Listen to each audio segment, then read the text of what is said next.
Assalamualaikum warahmatullahi wabarakatuh. Nama saya Dava Miftahuddin, NRP 18072. Saat ini saya akan mempresentasikan hasil eksperimen saya dalam mensegmentasikan beberapa organ pada beberapa citra dengan menggunakan software ITCASnap dengan menggunakan metode segmentasi manual, metode segmentasi semi-otomatis, dan metode segmentasi semi-otomatis dengan dua modalitas yang berbeda.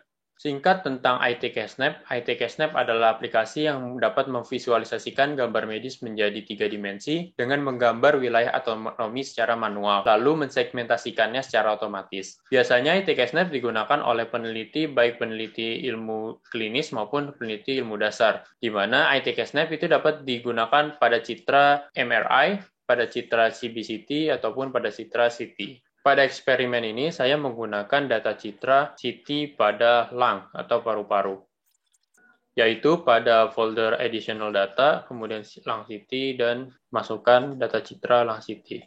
Nah, ketika kita menginput sebuah data citra, akan muncul summary atau ringkasan dari citra tersebut, yang mana summary itu berisi tentang dimensi, voxel spacing, orientasi, bahkan hingga metadata dari citra tersebut dapat dilihat. Pada ITCASnap terdapat 4 panel yang berbeda.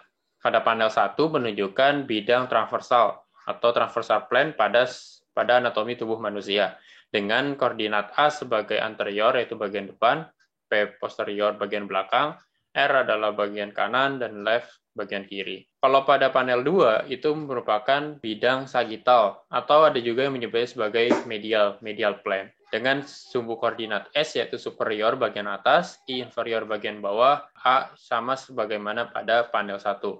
Pada panel 3 itu menunjukkan panel coronal plane, atau ada juga yang menyebutnya sebagai frontal plane. Dengan S dan I hal yang sama sebagaimana pada panel 2. Sedangkan pada panel 4 ini akan menunjukkan hasil segmentasi 3 dimensi dari anatomi yang dilakukan segmentasi. Kemudian kursor ini merupakan posisi potongan pada citra. Pada panel 1, kita dapat mengubah secara koordinat X dan koordinat Y, sedangkan pada panel 2 kita mengubahnya secara koordinat Y dan koordinat Z, sedangkan pada panel 3 mengubahnya pada koordinat X dan koordinat Z. Kita langsung saja masuk ke hasil percobaan saya pada segmentasi secara manual atau manual segmentasi pada paru-paru.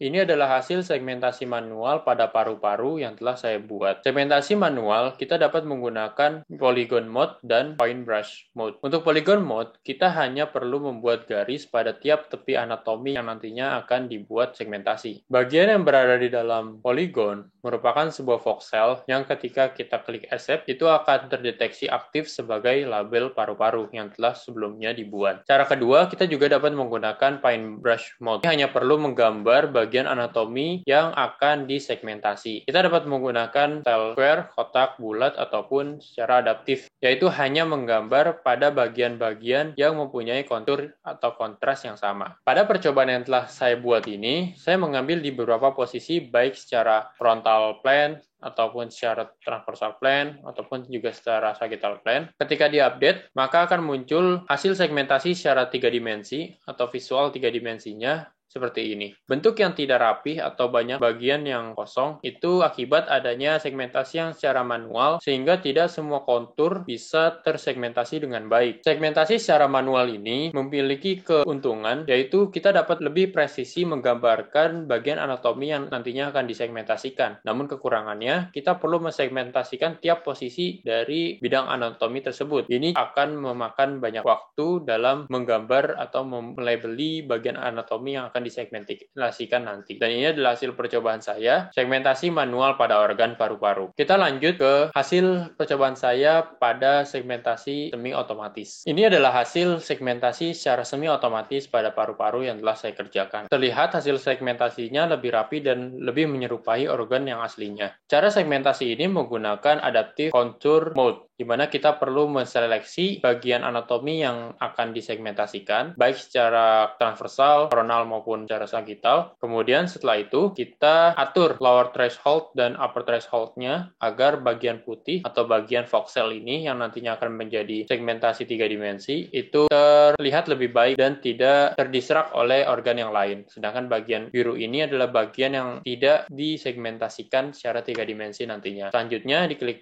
next, lalu ditekan meletakkan beberapa bubble yang nantinya akan berevolusi atau mengembang mengisi voxel-voxel ini, sehingga setelah beberapa iterasi dilakukan, maka akan menghasilkan segmentasi sebagai berikut. Kelebihan dari metode segmentasi semi-otomatis adalah kita menjadi lebih mudah dalam mensegmentasikan suatu organ dengan cepat, karena kita tidak perlu mensegmentasikannya per posisi dari tiap potongan citra. Namun kekurangannya adalah ketika gambar organ pada citra itu tidak jelas atau kontrasnya bermasalah atau kurang, maka penggambaran segmentasi 3 dimensi pada citra juga akan menjadi tidak jelas. Contohnya adalah hasil segmentasi secara semi-otomatis pada ginjal yang telah juga saya lakukan. Ini adalah hasil segmentasi 3 dimensi dari ginjal kiri yang telah saya lakukan. Di sini terlihat jelas bahwa terdapat bidang atau anatomi ginjal yang kurang terlihat baik, tidak seperti pada ginjal aslinya, yaitu pada aorta dan vena serta arteri tidak terlihat secara jelas. Ini dikarenakan anatomi ginjal pada citra tidak terlihat cukup baik.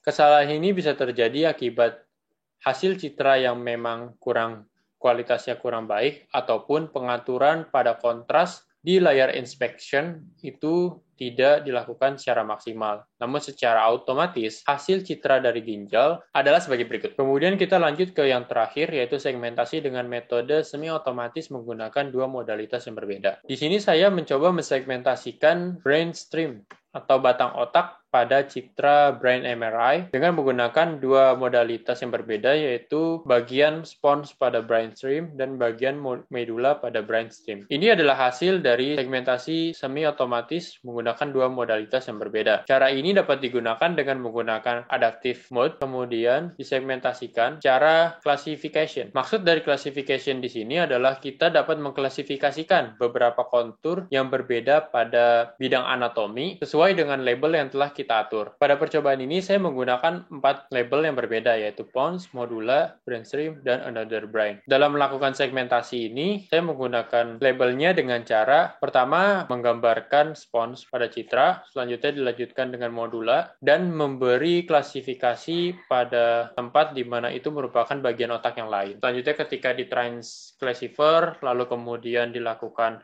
bubbling atau tempel bubble seperti mode sebelumnya atau seperti cara sebelumnya, maka hasilnya akan demikian, di mana warna biru itu menunjukkan sponsnya. Ini terlihat di label under cursornya adalah spons, kemudian bagian kecoklatan atau merah kecoklatan ini adalah bagian dari modula. Ini juga tidak terlihat seperti aslinya dikarenakan penggambaran segmentasi pada tiap anatomi yang masih kurang rapi serta pengaturan kontras yang juga belum maksimal. Namun secara garis besar, penggunaan segmentasi semi-otomatis dengan menggunakan modalitas yang berbeda cukup berfungsi atau memberikan keuntungan ketika kita perlu mensegmentasikan bagian anatomi tubuh yang saling berdekatan. Contohnya adalah pada bidang satu batang otak ini, di mana batang otak juga terdiri atas modula dan spons, dapat juga digunakan dalam mensegmentasikan suatu tumor dalam otak ataupun bagian lain yang cukup berdekatan namun memiliki kontras yang berbeda. Itu saja penjelasan hasil modifikasi data citra pada percobaan saya dalam fisika